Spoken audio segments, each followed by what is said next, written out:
des pas lourds, résonnent dans les ténèbres d'un labyrinthe sans fin. L'air y est chargé d'une odeur de pierre humide et de sueur. Chaque mur semble suinter l'écho d'anciennes batailles, de cris étouffés et de destins brisés. Ici, la lumière ne pénètre jamais.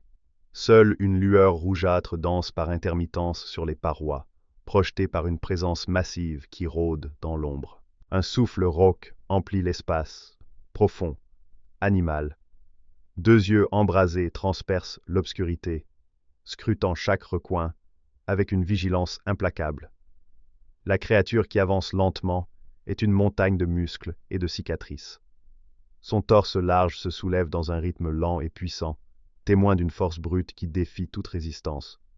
Son corps porte les traces d'innombrables affrontements, chaque entaille sur sa peau épaisse racontant l'histoire d'un ennemi vaincu. Sa tête colossale, semblable à celle d'un taureau, est surmontée de cornes massives et incurvées, capables de transpercer chair et métal sans effort. Ses narines frémissent, captant l'odeur du moindre intrus. Lorsqu'il pousse un mugissement guttural, les murs eux-mêmes semblent vibrer sous la puissance de son cri.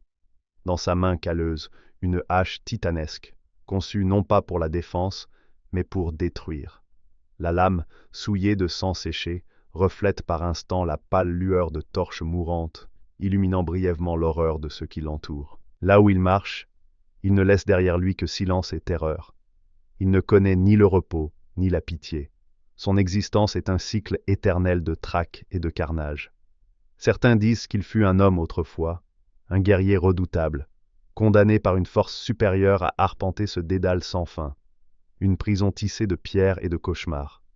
Son esprit oscille entre intelligence et bestialité, entre la ruse du prédateur et la fureur de la bête. Dans les mythes des tribus barbares, il est vénéré comme un dieu de la guerre, une incarnation de la rage pure.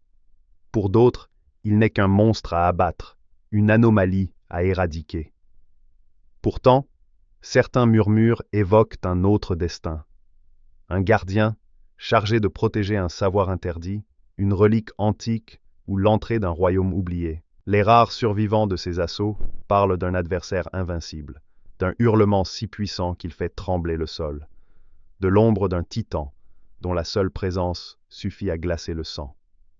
Pour lui, il n'existe qu'une seule loi, combattre, encore et encore, jusqu'à ce que le dernier intrus tombe sous ses coups. Alors, est-il un monstre né du chaos, ou une âme brisée par une malédiction trop ancienne pour être brisée? Je suis un minotaure. À la semaine prochaine pour une nouvelle créature. Dis-moi en commentaire quelle créature tu veux voir.